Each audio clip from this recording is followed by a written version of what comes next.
Hi, I'm Brian, and I'm from Clinton Township, Michigan. Rob, and I'm from Harrisburg, Pennsylvania. My name is Peter, and I'm from Baltimore, the city that reads. Steph, and I'm from Chicago. My name is Joel, I'm from Baltimore, Maryland. I'm Chris, I'm from Somerville, Massachusetts. My name is Liz Bauman, and I am from South Dakota. Robert, and I'm from Reno, Nevada. My name is Ken, and I'm from Chicago, Illinois. I'm Matt from Boston. Chris, and I'm from Tulsa, Oklahoma. My name is Gertie Barden, and I'm originally from Baltimore, but now I live just north of Washington, D.C.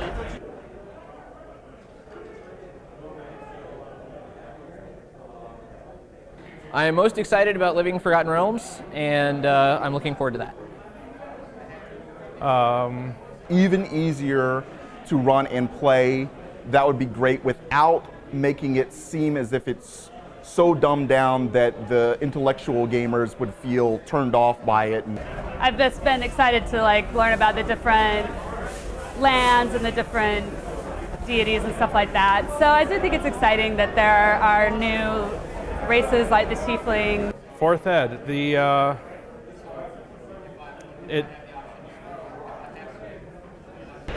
new rules. They've streamlined everything to where combat flows nicely, everything's easy to understand, there's not as many ambiguous rules. For 4th edition, all the artwork for Dragonborn has shown them without pants, so I want to play a Dragonborn in search of the perfect pair of pants. That's why he's adventuring. Let me think about this for a second.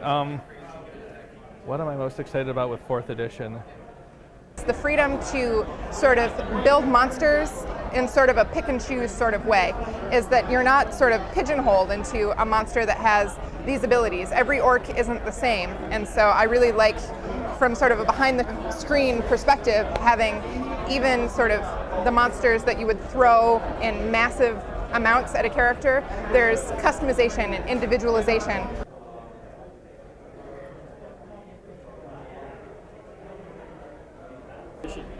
Aside from the Dragonborn without pants, it's that it'll become more video game-like and take more power away from DMs. It was more difficult than anything that I've tried, and I've been role-playing since 1978. That could be too dumbed down, too easy, just all hack and slash, no role-playing at all. Honestly, I think my biggest fear is not being able to get my D&D group to convert. That they'll overcomplicate it. They've eliminated my favorite character races. In fact, I like playing things like gnome monks. Well, there's no longer gnomes, there's no longer monks. My biggest fear, probably that, originally my biggest fear was that it was going to flop or the rules weren't going to be balanced, but after playing it this weekend, that's just not a concern anymore. There's no longer half-orcs, there's no longer druids. Bard is actually my retired character. He's an 18th level bard. Can't play a bard anymore. The online stuff is a little worrisome. They seem to be spending a lot of time on this character, the appearance thing.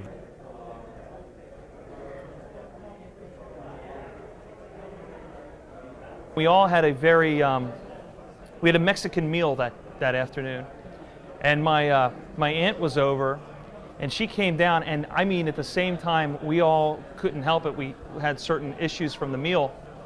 She walked in right when certain noises went off. The most embarrassing thing that ever happened to me is during a game that I was DMing, there was a female villainess, and the players were really getting into a big confrontation with her, and so I'm playing this female character, and then my wife happened to walk in as I'm role-playing this she was kind of a dominatrix. It was really an exciting moment for me, but it didn't go over well if you didn't know what was going on. Well, you may have noticed that when I'm talking that I don't have front teeth.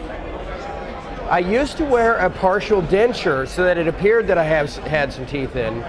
And in one game, I was playing a wizard and said this dramatic line and threw out something that sounded like I was casting a spell, and just as I finished it, that denture came flying out, bounced across the table, and landed on the far end of the room.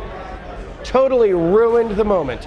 One of my characters is kind of a slut, that doesn't always work out really well. Like, I mean, I have a very good idea of like how she should be behaving. So I'll just leave it there.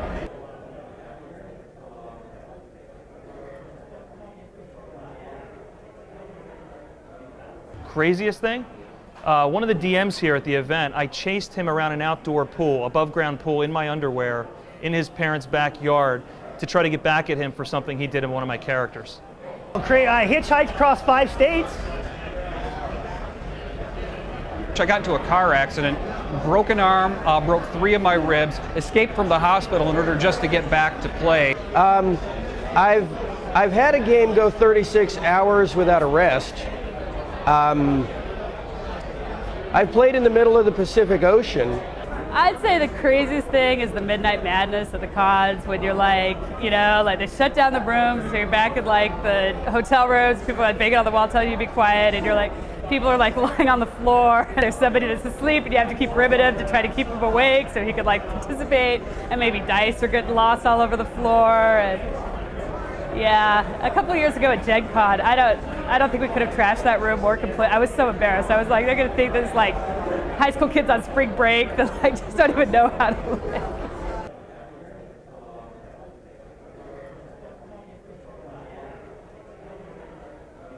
No, they know I'm nuts. No, it's all pretty much out there. I mean, I have all of the gargantuan-sized dragons and the colossal red. They're up on top of my bookcase, which is in the living room. So I used to, but now I don't anymore. In fact, I actually have some of my miniatures taped to my monitor at work so that I can act as a beacon for other closet D&D players. I typically say I'm going to a chess tournament. No, we do not. And in fact, we often have a gaming magazine in the bathroom. I don't have any non-gaming friends, so no. My coworkers all know that I game. I work in academic publishing, and so we're all geeks. I mean, really, whether we're history geeks or military geeks or gamer geeks, it doesn't really matter. I have dice on my desk. I'm often found to be sporting D20 earrings or a D20 necklace. Absolutely not. I'm not one bit ashamed of being a gamer. I never have been, and I never will be. It's a great game. It's a great experience, and I suggest that anyone who's never played should at least try it.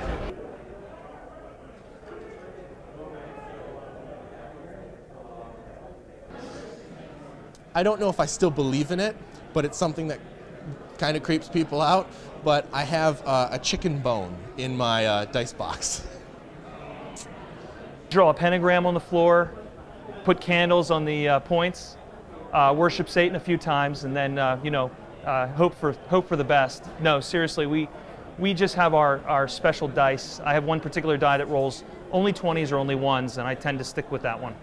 We have the standing joke about if a die has really gone bad, putting it in the microwave and lining up the other dice to watch it explode.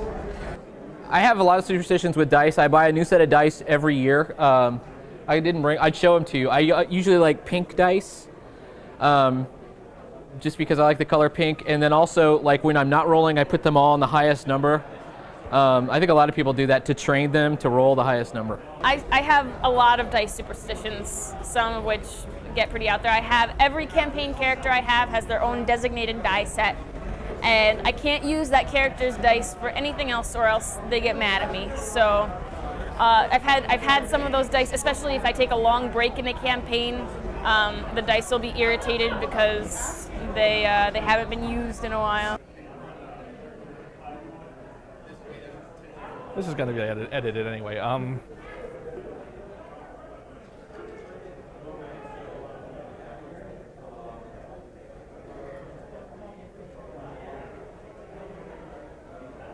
That's why you don't get nice blue.